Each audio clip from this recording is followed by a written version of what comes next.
The living wage movement formally kicked off in Baltimore in the early 1990s and spread to New Zealand in 2012. Pushed by unions and community and faith groups, the living wage aims to have workers paid at a minimum level required to pay for the necessities of life. It's been picked up by a small but growing group of employers, both large and small. But what do they get out of it? Well, let's find out. Joining me, Eric Crampton, Chief Economist at think tank the New Zealand Initiative, Lindy McIntyre, a union community organiser with Living Wage Aotearoa, AMP Chief Executive Blair Vernon, representing a large employer, and Matt Morrison, co-founder of small employer Karma Cola. I want to start off with you, Lindy. Living wage, why do we need it? First of all, my title, I'm not a union community organiser, I'm a community organiser. Okay. So my role is funded by the J.R. Mackenzie Trust, and I work across the three streams of our movement, which is unions, but also community and faith groups. So why do we need this? So we need the living wage because there are far too many workers and their families who cannot live on the wages that they're paid and who deserve to be valued for the job that they do. So we need the living wage so that workers can have the income they need for them and their families, or if they're single, for themselves, to be able to not just barely survive, but to be able to have a decent life and participate in society. But we also need the living wage because it's a better way of looking at or exploring the way that people are paid and valued in our economy and in our society. So it's more than just really about money. I know it's yeah, absolutely more than just about money. But people need money to lead the lives that they need and want to live. But certainly it's also, and I'm sure the employers will talk about this a lot, and employers tell us all the time, it's about valuing workers, it's also about having thriving workplaces where people feel they're going to want to stick around, they're valued, they're enjoying their work. We'll talk to both those businesses soon about the benefits of that. But Eric, I want to bring you from the New Zealand Initiative in at this moment. Is an upward spiral because in order to pay the living wage, somehow you've got to get those costs back, so you put your prices up, and therefore the people who you've given the living wage to aren't any better off because there's still that gap between what they can afford and how much they're getting. I'd worry less about the employers putting their costs up and more how it feeds through into some other prices and other parts of the labour market. The living wage can be fantastic for employers where it makes sense, where there's difficulty in finding workers. The best way of getting another worker is to offer a little bit more money, right? If you can't find workers at the salary you're offering, try offering more and see if you get more applicants or better applicants. This isn't a new theory. It goes way back to Henry Ford, and he was offering more money as a daily wage than anybody else was so that he could get a pool of committed workers. But one of the things that we found in the literature that follows that is that when everybody does that, you wind up with unemployment because there are more people who want to work at that wage than there are tasks available that are worth that amount of money. So that can lead to some systematic problems. I can agree completely with a lot of the concerns that you've got around spiraling costs facing households, and that in some cases, wages wouldn't be keeping up with some of those real costs, and especially around housing and rents. We think that that's primarily due to the housing shortage and the regulatory problems in allowing more housing to come in, and that if we unblock that, then some of those living costs can come down.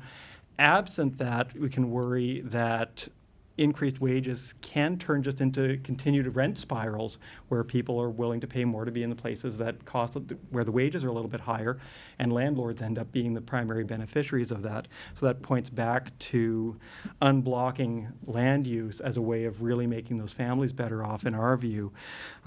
The other worry that we might have is that where minimum wages can be poorly targeted when they're applied broadly, the living wage might be even worse if it hit all workers. So there was work that was undertaken at, I believe it was at AUT at the time, by Tim Maloney, looking at the proportion of households where an earner on the minimum wage was actually in lower deciles. And by memory now, to something around 40% of workers on the minimum wage were not in low-income households. It was fairly poorly targeted. There are lots of second earners and higher earning households that are on the minimum wage. Some of those would be someone returning to work after a spell out of work, work, but some of them will also be the children of higher income families that are getting their start and they're still reporting as being in their parents' household. Getting rid of some of those bottom rungs on the ladder, because not everybody is needing to support a family on a starting out wage, we can prevent them from gaining the experience that they need to be able to really get a step going. So consequently, we'd say it's bad as blanket policy. It's fantastic for employers that are able to make it work and find that it provides them benefits, but applied broadly, we risk unemployment and we risk doing harm for some of the ones that we're trying to help, because if everybody's getting a very high wage, the first ones who are going to be disemployed are the riskiest workers. Blair, I want to bring you in here from AMP. Is there a sort of a line where if you give, when you give the living wage, that the next rung up the ladder go, well, that's fine, but they've been lifted up to that, therefore I was already there, now I want my increase, thanks? Yeah, we haven't experienced that. Obviously, I'm in the financial services sector, so broadly, most in the financial services sector are doing pretty well, and for companies who are employing in our sector, there's very few generally who are below that level. The real concern I had was those who contract to us, so typically cleaners, security guards, those kinds of employers who frankly have been crushed by procurement processes, and despite their desire to actually do a better job to look after their workers, allow them some opportunity for better work-life balance, opportunities for advancement, career training, all the things that lead to productivity and better workplaces. They simply can't do it because they're trapped in contracts from big employers like mine and others. And so our view was actually there has to be some change with large employers, central government, local authorities like Wellington City Council, and big employers like us. Otherwise, you can't actually unlock the opportunity for that proactive approach, as Eric talks to, and as I think the Living Wage Aotearoa movement would suggest, that it's voluntary, but actually there's got to be some start point, and for us that was the basis of it. But why did you decide to make a start point at all? Because at the end of the day, you say us, I presume it's you and the board. What was it or what's happened, or where are we at that you as a board decided, yes, we're now going to, let's do it? Actually, simple issue of dignity and respect. The reality is my workforce who are employed are being paid well and for the most part are doing okay. But the fact remains the people coming in to clean our offices and to supply services aren't in the category that Eric talks of, who are children of high-income families. They're people who are actually struggling. And I simply asked some of the staff and said, hey, I don't think this is actually fair and reasonable. It feels like the right thing to do, that as an employer, we would want to know that the people delivering services to our business, who we rely on, because we all rely on the cleaner to come in and do a good job, actually are paid at a level where they can survive. And certainly in CBD, Auckland and Wellington, Christchurch, places where we're employing them, that I don't believe is the case. And so, we didn't write a business case. We just said, actually, this is the right thing to do. And I think lots of the employers I speak to have the same view, that actually they know there's going to be a cost, but they know there are tangible and intangible upsides to it, that some can be valued, some can't. Do you find that the rest of your staff, who are not the contractors, there's a feel-good factor? Absolutely. Well, there's a sense of pride. Fundamentally, there's a sense of pride. And it didn't come without cost to us. I was very transparent with the team. In order to absorb some of the cost impost for us, we had to make some other changes. So, one of the first things I did was... Well, what are the changes of those? So what was the cost? Well, practical examples. We had a long-cherished family Christmas day. I wrote to all my team and said, we're going to cancel that because that funding's going to go into supporting the lift in cost that'll come from this living wage accreditation. I haven't had a single piece of negative feedback from our team. They all appreciated a Christmas day, but they appreciate more the fact that they can have pride in the fact that people coming in to contract to our business are being paid an appropriate and dignified level of income. Matt, I want to speak to you. Karma Cola. Now, I purchase one of your drinks as a side issue, but it is dearer than an equivalent product that I can buy. I know it's dearer. I like the taste. That's fine, and I accept that. Did you, when you decided to do this, I gather it was on an ethical basis, know that you were going to have dearer product because of it? We don't have dearer product because of the amount that we pay our staff, but we agree we're an ethical company. We've got karma in our name, so we have to act by that, and what goes around comes around. But really it was all about as Blair said about the staff, it's just about fairness along the supply chain from the growers who grow our cola nut all the way from the people who deliver it to our cafes throughout New Zealand. And it's also about attracting great staff, keeping them, and just treating them fairly. Our shareholder value and our future it relies on amazing people at the grassroots, at the coalface who are presenting our products to our customers, and that's our future, and they're the ones coming up with the great ideas. They're the ones driving value for shareholders, and we felt that this was just fair, and of course for our brand it just made complete sense to our consumers as well. I mean, that word fair is something that, well, it was Labor, but previous to the last election and several before that, and now the Prime Minister, of course, is just about being fair. But at the end of the day, you're a small business and you have a bottom line. Does this not affect the bottom line? It does affect the bottom line. It affects it positively. Whatever we do, it was a very straightforward thing for our staff to throw themselves at it. But in terms of getting great people who are engaged in our business, who are offering ideas, we want them to be able to go home at the end of a week where they've worked really hard and come up with new customers and driven our brand in a way that they feel that they can go home and be fairly rewarded, rather than feeling that they've got to get a second job or they've got to look on to where can they go next. We want them to stick with us, and the living wage was really for us a bare minimum in what we could do, and moreover, we wanted our cleaners in the evenings who come in and work hard to make us place spick and span to feel like they were fairly rewarded as well. Lindy, do you find that more businesses are coming online and not discussing, because when the discussion first comes up, you think it's about the dollar value, don't you? But what we're learning here is it's not really the dollar that's got anything to do with it. It's more about the dignity, and it's also about the other workers feeling that everyone should have that fear and pride. So what feedback are you getting, or what are you finding when businesses come to you? What's the reasoning that they're coming to you to talk about this?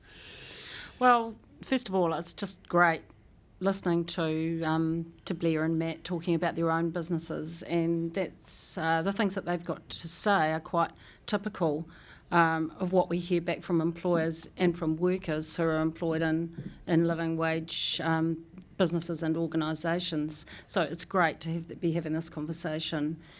But the living wage movement has 2 half-time community organisers, I'm one of them, and a part-time accreditation advisor. We are not out there, we never set up to be out there knocking on doors of employers. So yeah, it's fantastic. But people are approaching you. Yeah, it's snowballing, and it's really taking off.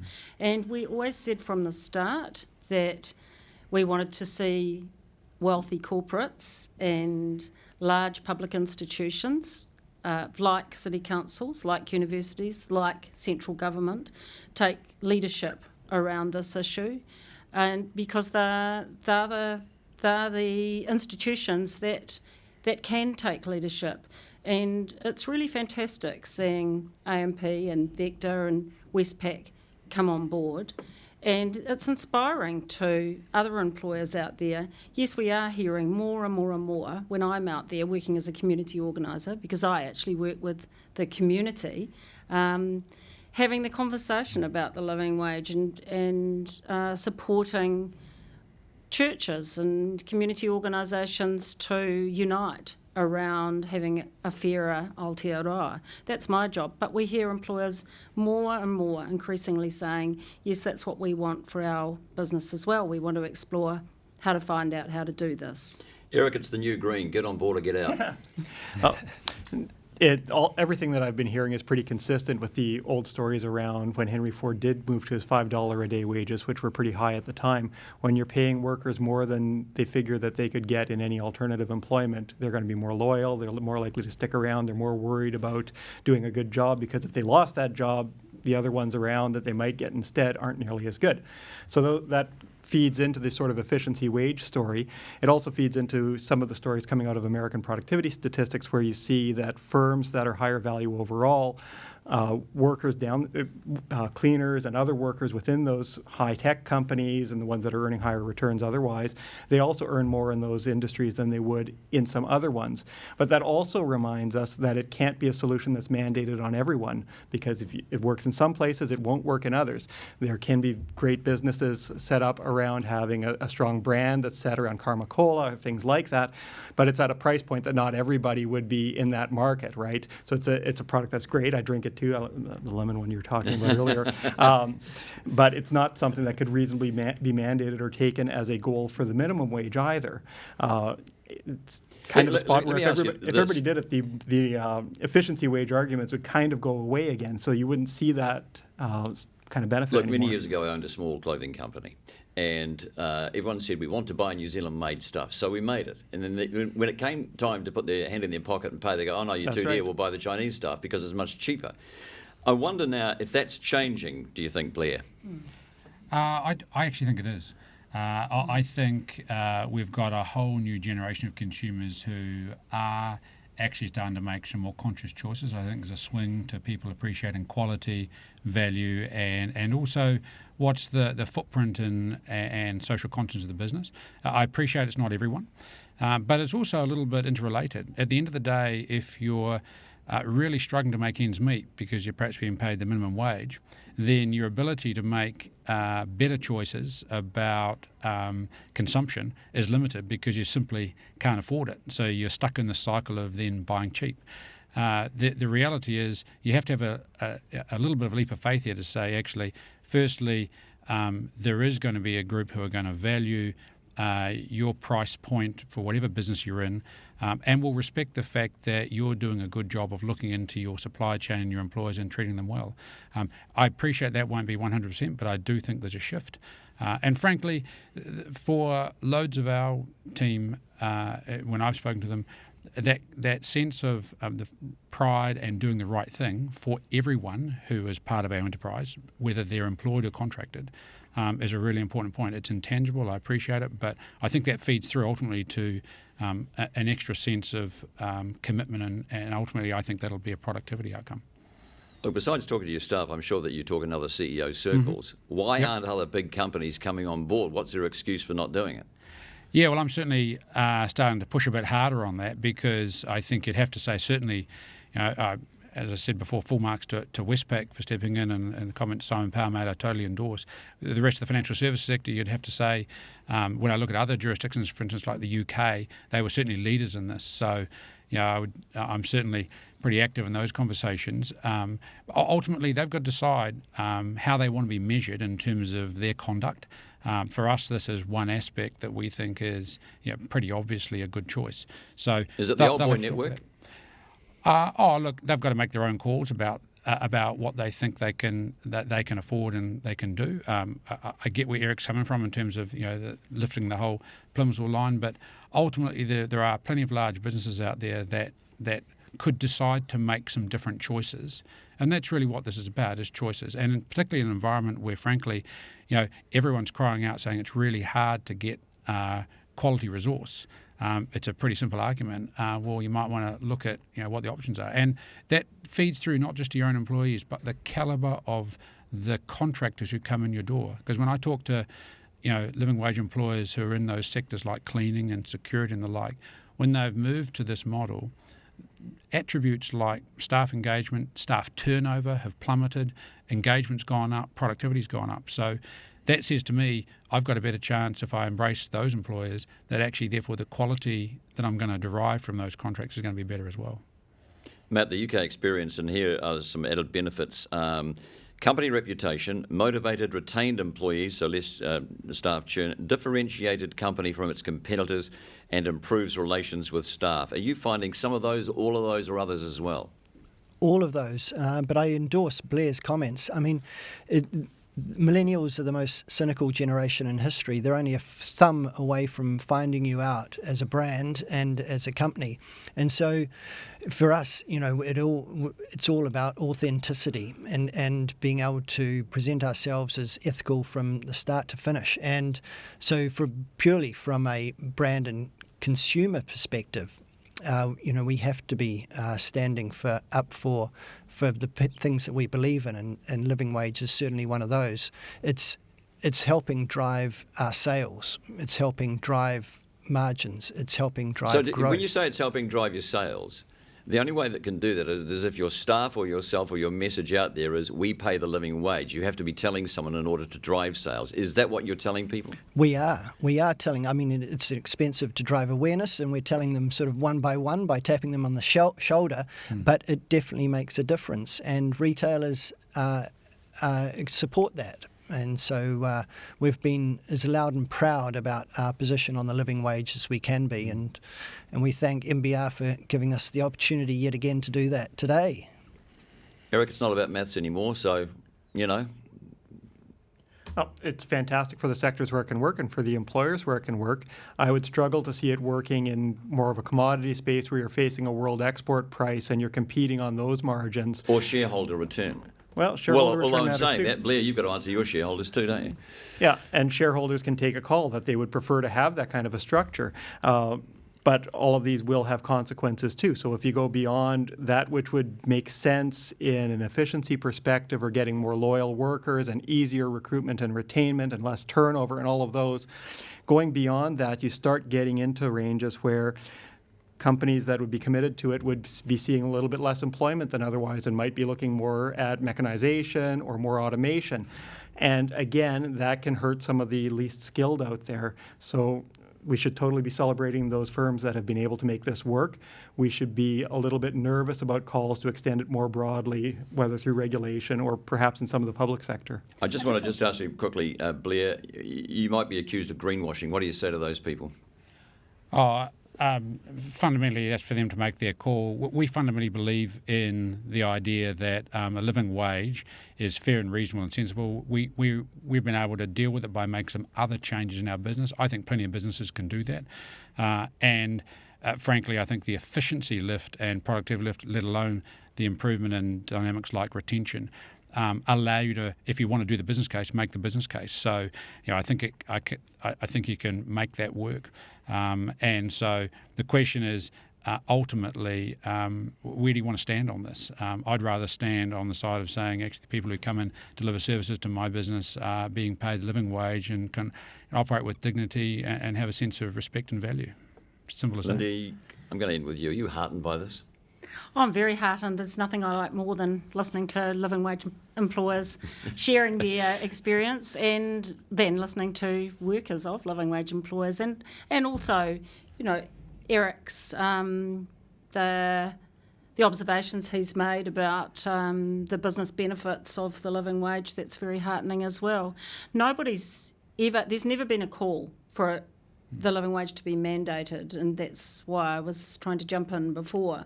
That hasn't been the call of our movement, but what we are finding is that it is growing not just in niche kind of businesses, but in a very, very wide range of businesses, and some that certainly don't fit the mould of Kamakola or AMP. But we do need to be very clear. It is time that the wealthier corporations in New Zealand, whose CEOs have continued to have very high pay levels, who are very profitable, there is absolutely no reason why their cleaners should be coming in at night on poverty wages and not making enough to live on. All right, There's just no excuse for that. Thank you, Lindy. Thank you, Eric. Thank you, Blair, and also Matt. And if you are an employer and you're considering a living wage, we certainly hope we've given you some food for thought. Thanks for watching.